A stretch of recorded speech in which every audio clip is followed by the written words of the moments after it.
Find the minimum cost to meet the demand. In this problem, there is a demand, D, of 10 units of water, which must be satisfied by one or more of three water sources, 1, 2, and 3. For each source, there is an associated cost function for the water itself, and also a cost function to convey the water from each source towards the demand. Notice that there is no cost to convey water from source 1 to the demand. Also note that link Q2 shall convey the flow from both sources 2 and 3. Before we begin the dynamic programming algorithm, we'll try a few simple solutions to better understand the costs. Since the total demand is 10 units of water, let's guess that all 10 units of water come from source 1, which means sources 2 and 3 provide no water. After expanding the summation in the cost equation and substituting in the given cost functions for source water and conveyance, the cost equation is simplified. By observation, we notice the flow through reach Q2 equals the supply of water from sources 2 and 3, and the flow from reach Q3 equals the supply from source 3. Substituting these reach costs into the cost equation, the total cost can be written in terms of the sources Q1, Q2, and Q3. Lastly, we'll substitute in our guesses of 10, 0, and 0 for these three variables, and the total cost for this scenario equals 300. If we check the cost for a scenario where all 10 units of water come from source 2, the cost also equals 300, which is also the same cost if all 10 units of water come from source 3.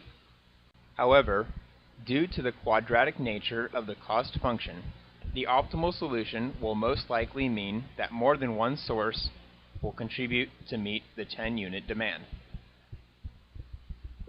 Starting from the general form of the dynamic programming algorithm's objective function, we set our objective to minimize the costs, which are added one stage at a time. For this problem, we'll use a backward polling algorithm and minimize with respect to the decision variable. In this equation, n represents the number of stages. xi and xi plus 1 represent the state variable at stage I and stage I plus 1, respectively. The u is the decision variable, small f is the calculated value of the objective function at stage I, capital F, I plus 1, is the optimal objective function value for previously evaluated states xi plus 1, and capital Fi is the objective function value for the current state I. Applying this equation to our problem, we'll set n equal to 3 stages, since there are 3 separate sources of water. We'll define the state variable, x, as the water demand. The decision variable at each stage is the quantity of water supplied by source I. Since only one decision is made at each stage, this is a one-dimensional problem. From the problem statement, we recall the total demand equals 10 units of water. Therefore, we'll assign our initial state variable x1 a value of 10. This represents the water demand before any of the sources have supplied water. After the first source has supplied water, the remaining demand, x2, will equal 10 minus q1. Similarly, state variables x3 and x4 are defined. For all 10 units of demand to be supplied, state variable x4 must equal 0.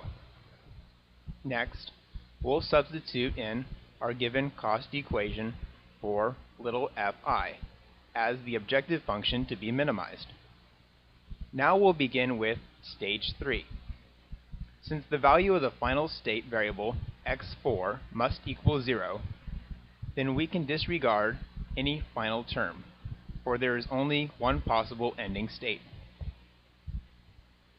From the problem statement, we were provided the cost associated with water supply from source 3, as well as the conveyance cost through reach 3.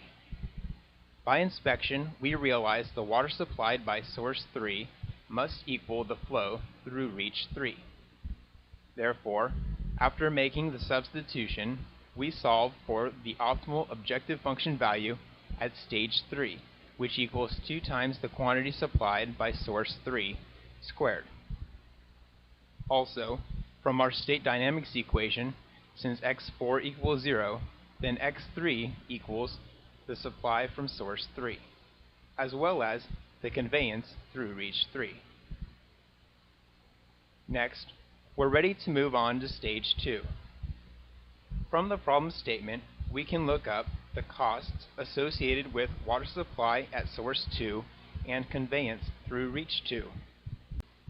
And from our previous calculation, we know the optimal objective function value from state x3. After substituting in the values, we next need to represent the supply from source 3, Q3, as a function of the supply from source 2 and conveyance through reach 2, which equates to the flow through reach 2 less the supply from source 2.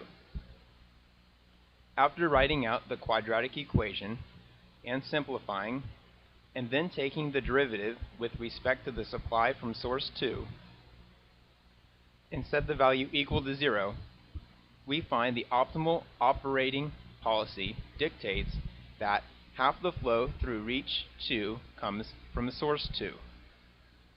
From observation, the flow through reach 2 equals the supply from source 2 plus the supply from source 3. From earlier, we already know the supply from source 3 equals state variable x3, and x3 also equals x2 minus the supply from source 2. After making the appropriate substitutions, we find the flow through reach 2 equals state variable x2, which makes x2 equal to 2 times the supply from source 2. To solve for the optimal objective function value at state x2, we'll substitute in half the flow from reach 2 for the supply from source 2, and after simplifying, the optimal objective function value for state x2 equals 2 times the flow rate through reach 2 squared. For stage 1, we'll look up and plug in the supply cost and conveyance cost and optimal function value for state variable x2. Next, we'll solve for the flow through reach 2.